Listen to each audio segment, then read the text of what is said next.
Welcome to our Going Green podcast. Today we're going to have a look at, and we got a problem with the title here. I thought of lies, damn lies, and heat pumps, and you thought of just the word cowboys. Well, no, I didn't. I thought the Wild West of heat pumps. The Wild West of heat pumps, yes.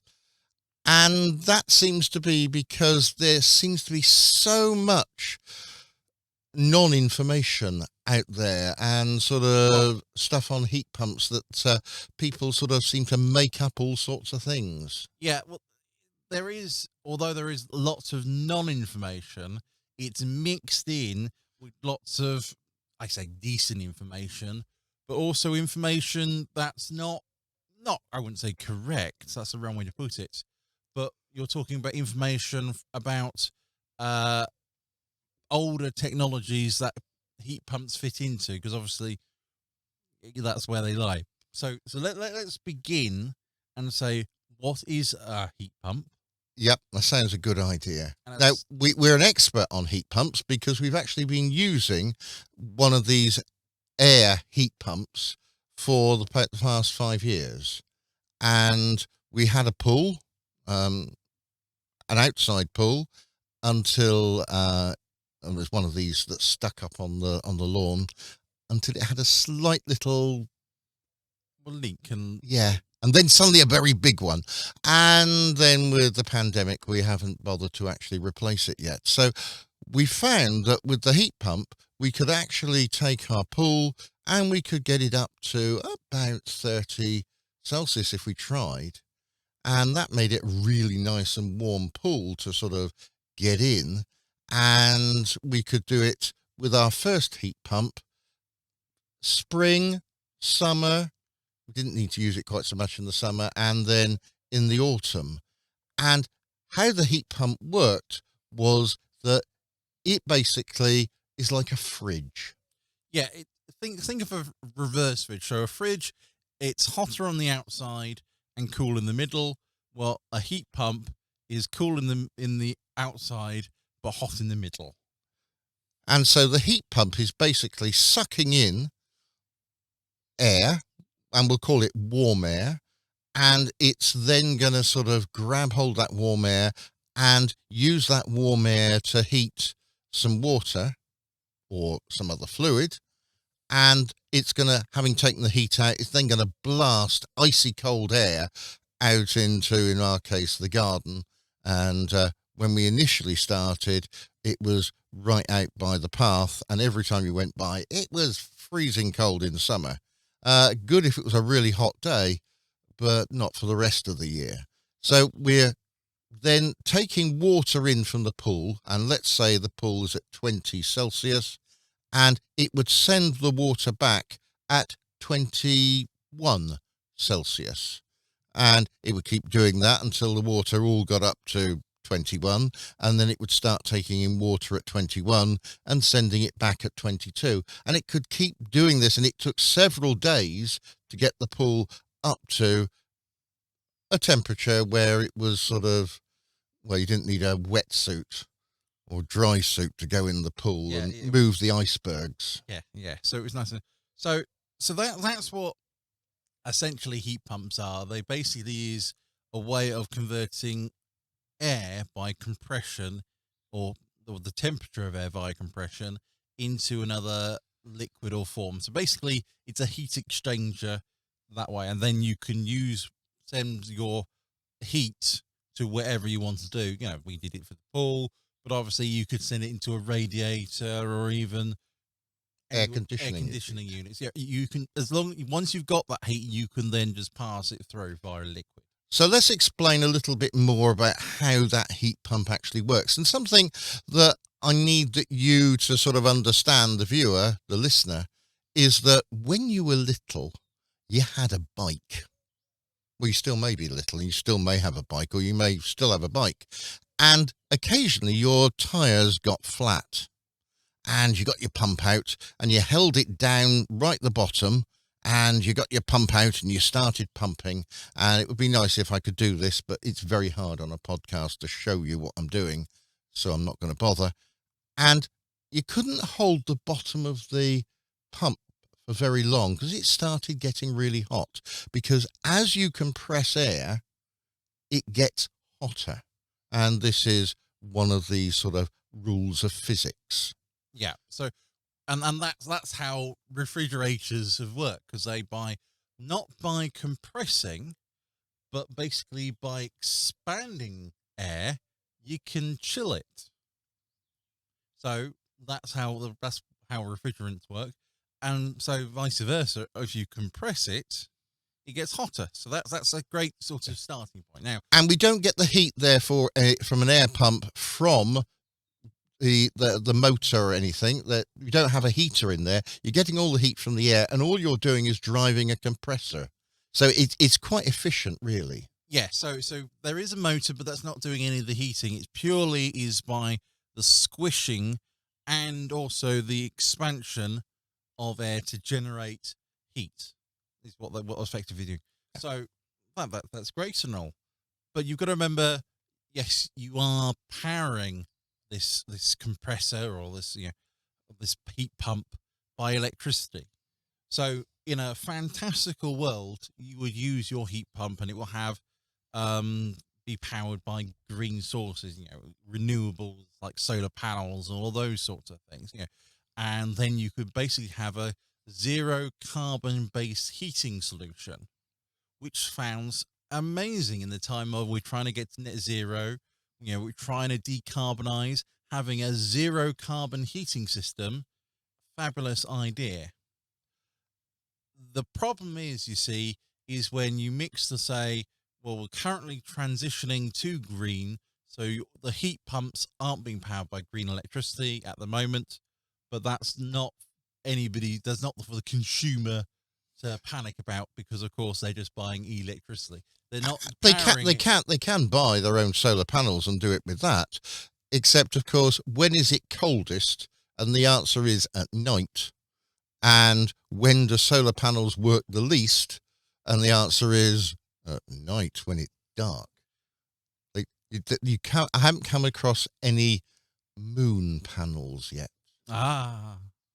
So yes, so the answer is, so in an ideal world, you would do it. Now, the major issue you'll find with these heat pumps isn't the fact of the heat pump itself; it's more what they're going to heat into. So if you're doing a conversion from your gas boiler to a heat pump, obviously you'll connect the heat pump directly into your central heating system in replacement of your boiler. So you put it into the radiators, basically. Yeah, and that's great, and that's fantastical. Apart from a heat pump takes a long time to generate the heat, whereas carbon is very energy efficient, whereas heat pumps aren't. So what you're saying is that if we've got my radiator, I've connected it to my gas boiler, my radiator gets up to 60, 65 Celsius. It's too hot to touch usually. And that heat is then being literally radiated and convected round the room. Sounds brilliant. But a heat pump, my radiator isn't going to necessarily be at 65. If my room's at 20, then my radiator's going to be at 21 if I'm lucky. Yeah, sort of. It's not quite, because obviously you're always adding on air, and it's the outside temperature, and the heat is being radiated inside. So it's not a direct sort of inside. If you had the heat pump inside the room where you're heating, then obviously, yes, that would be. But since you're doing it outside, you're now dependent on extracting the temperature of, if you're on a nice warm day, it could extract sort of 2 to 3 degrees from the air. On a cold day, you're looking barely even 1. So you've got to look at where the extracting of that heat, and as I said, is only managing to extract 1 degree of heat, so we can only pass on 1 degree, and then you're only passing 1 degree every hour or even every day, depending on the circumstances the heating is in. So you're going to have to heat the house up slowly, get it up to the right temperature, and then rather than basically put your boiler on and then turn it off, you're going to have to leave this thing chugging on all the time. And in summer, you're going to have a really hot house. And in winter, it's going to be, well, more difficult.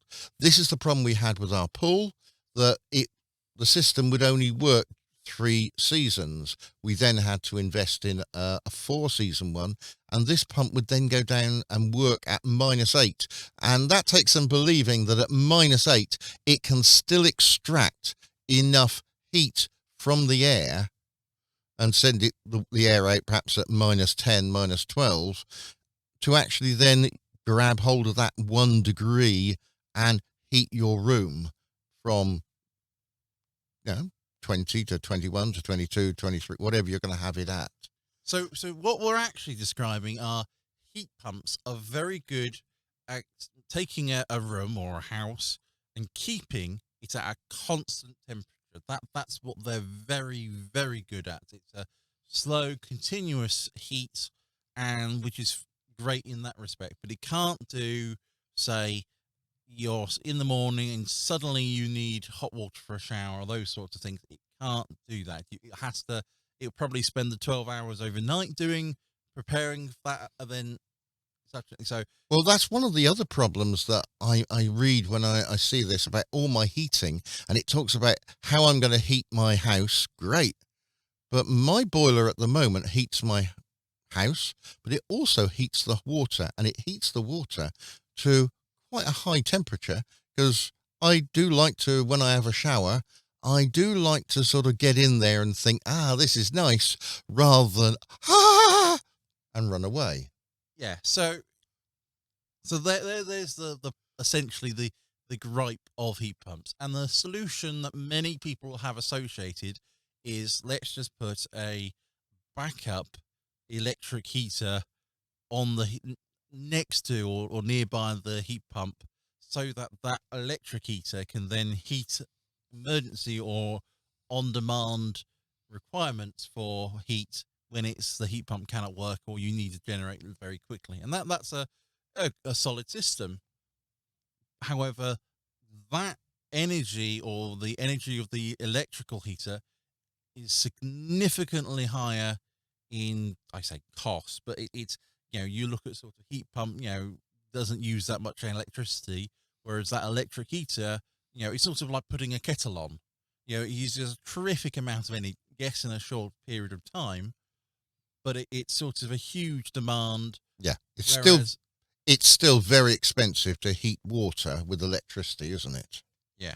Now, I want to raise another little problem that somebody I know was getting really sort of upset when he was researching this, and he kept meeting something called British thermal units. Yeah. I won't bore the listener with technically all the details but when air conditioning came out, and we came out in sort of the 80s and 90s, they needed a way of basically describing how much heat or cooling the air conditioning unit can supply, and it does it via the same of this by heating elements and those so some people invented, or there was this term called the British thermal unit, which basically equivalates to heating 1 pound of water by 1 degree Fahrenheit. I had a problem trying to remember what a Fahrenheit was and a pound of water. I'm being a scientist. I've been using joules, kilograms, and centigrade and Celsius, for a very long time. And I think it's only the Americans really that use Fahrenheit. Oh, well, yes. Anyway, so there's this lovely unit, and basically you can calculate how much heat energy a certain volume requires to heat, and they spit it out in these thermal units. And then basically, so our lounge is approximately 4,900 thermal units. So obviously we need a heater or an air conditioning unit back in the time when it's done, so that could have the capacity to heat up, say 5,000 thermal units, because that's about room. So now we're talking about, right, so now you do the calculation the whole house, or you do it per room of the whole house, and you can work out what air conditioning you need and how much you need to use. And it's a way of doing the calculation. Now, this was expanded upon by looking at sort of your insulation, how your insulation or non-insulation keeps in thermal units.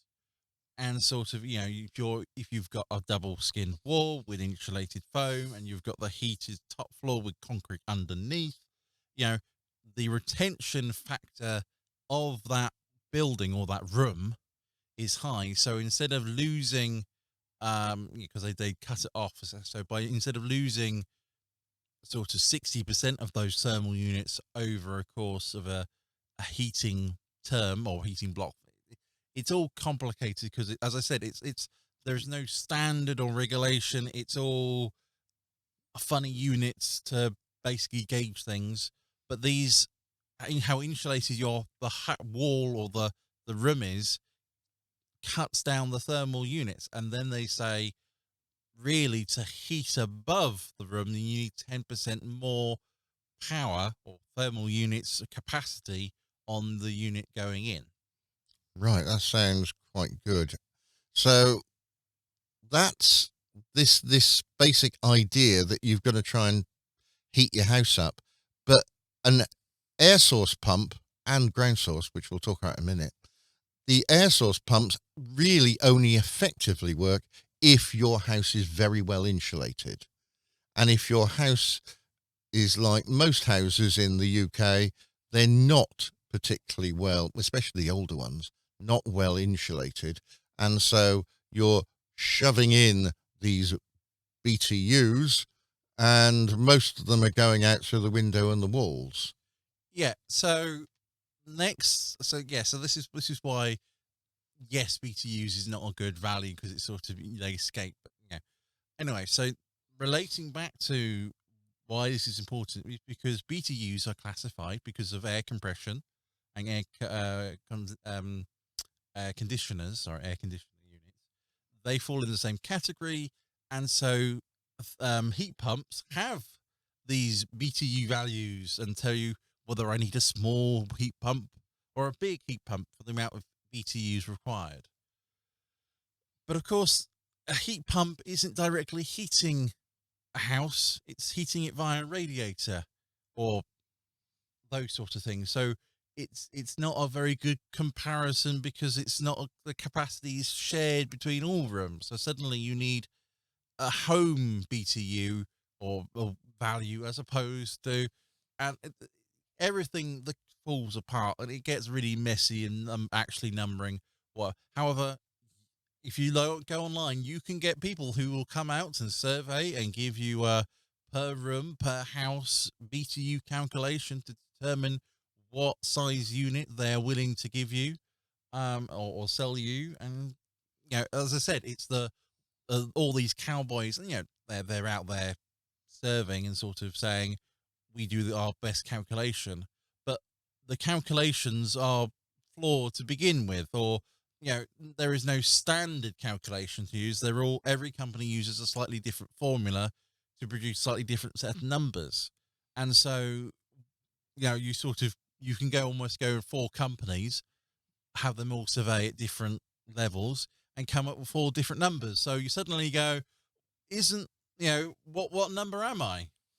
And then you're trying to heat your house and you may be successful and you may not. And a lot of the systems seem to be great in the spring and in the autumn, but the problem is winter when it gets really cold. And we've been lucky we haven't had really cold winters recently. Keeping my fingers crossed for this one. But when it's really cold, are we going to get enough heat into the house to get it warm? Especially if you sort of leave it. And if we've got a lot of houses which haven't got good insulation, then they've got a problem. So let's look at another couple of ways of trying to do this. And there's another heating system, not an air source. And the reason we've been talking about this is because of this RHI coming up. which is this government initiative to basically, well, it's from April, and it's going to sort of give you a bit of money. Yeah. The answer is so the UK government is trying to, in its roadmap to going carbon neutral by 2050. 2050, whatever date they specified. They are releasing it, sort of their roadmap and their sort of plans. Anyway, so from April 2020, no, April 2022. This April coming up, you can apply for a £5,000 grant under the Renewable Heat Incentive, which is RHI, where you could actually buy or purchase a heat pump. Now, the answer is, what's this all about? And the actual thing is, heat pumps are expensive at the minute, and a gas boiler is relatively cheap. So the idea... Not when I look at the price of a gas boiler, but yes, that gives you an idea of how expensive the heat pumps are. So this incentive or plan, this grant, is to basically say the government is willing to pay half or £5,000 towards the cost of a heat pump, making the cost of a heat pump similar to the price of a gas boiler. So instead of saying, well, I haven't got that much, I've only got the price for a gas boiler, now in the competition marketplace, you have now got these heat pumps instead of gas boilers. So now you're looking at, I'm looking at the difference, and suddenly the heat pumps are actually not become available, but become an option, as opposed to saying I can't afford one, because heat pumps are expensive. So we're going to see, hopefully, come April, a lot of people out there trying to sell these heat pumps. Now, there's another sort of heat pump, as well as the air source, which is the one that they're going to try and sell, which is the ground source heat pump. And if you think about some of the cowboys that you're going to find doing the air source, then the ground source is even worse. And I'll tell you about how a ground source works. It works in the same sort of way as the air source, but it's going to get heat from the ground. So what they do is they drill down and lay some pipes underground. Now, it should be about 6-10 meters down. That's really quite deep. That's probably twice the depth going down as the height of your house. And when I've seen several of these being installed, they've gone down about 1 meter. Now, the idea is that if you go down sort of 6 to 10 meters, the ground there doesn't sort of get too hot. It doesn't get too cold. Well, it doesn't change temperature. It stays more or less the same temperature. And if you take the temperature out, well, the heat from the earth actually does come up and replace that, because the earth is sort of got a molten core, and so it's hot, and that heat is escaping, and we don't really notice it. You only tend to notice if you go down in a mine. You go down a sort of 1 kilometer in a mine, they're quite hot down there, and that's the heat from the earth escaping, but we're not noticing it up here so much. Go down 6-10 meters, you can pick up some of that slightly warmer temperature. And part of the idea of a ground source is that in the winter it's going to be warmer, and so you can use that heat to heat your house, and in the summer your ground's going to be cooler than the surface, so you can use it to cool your house. And that's quite a nice idea, except in the UK, the number of days when I want to cool my house, I can probably count on one hand.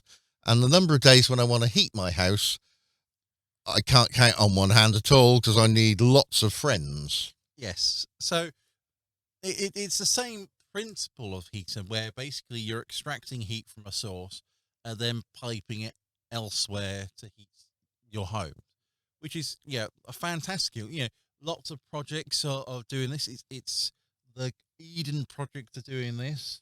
Well, they're cheating. They're going even deeper, aren't they? Well, yes. Well, they've got more sake to kill heating. It's one of those things where the more heating requirements, the further down, because the temperature difference becomes quite large.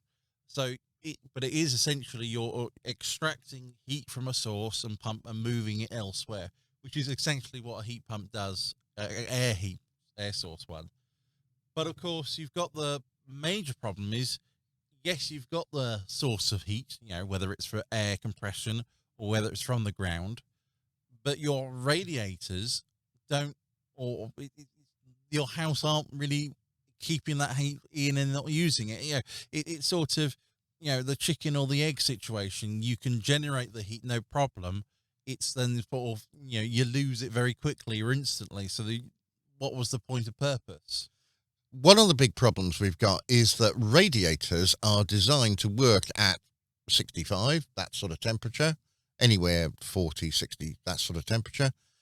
And they're designed to radiate that heat out. But at lower temperatures, that's not really what they were designed for. So we may need, and we'll see over from April probably, new designs of radiators. Maybe radiators with fans on them, radiators with various other things. You may well need much bigger radiators. If you've got a radiator at 60 Celsius, then it only has to be so big to heat a room. If you've got your heater, radiator heated by air source, ground source, you might have to have it an awful lot bigger. And this is something that they're not interested in telling you about at the moment. No, because they just want you to purchase these things at the high cost, because, they get a good deal out of it. So I'm going to give you one bit of good news. And I did a little blog report early in January about a company that's actually replacing the basic boiler with not an air source one, but a different type of boiler. And this one doesn't use gas to do it, but basically it's going to use air source or whatever to power it up, but it's then going to make electricity. The electricity then is going to be used to store a chemical, and it's going to have a chemical reaction in it. One example I could give you, which is probably not what they're going to use, is I do an experiment with copper sulfate, and we heat it up and it turns white. And you put heat in and there's a chemical reaction that goes on. Now, if you then add water to this, because that's what happens, it drives off water. When you add a little bit of water to it, it gives back the heat, and in fact, it gives back an awful lot of heat. And these boilers they're talking about is to try and use this electricity to power a reaction that's going to take in and absorb an enormous amount of heat and then give it out as a high value amount of heat.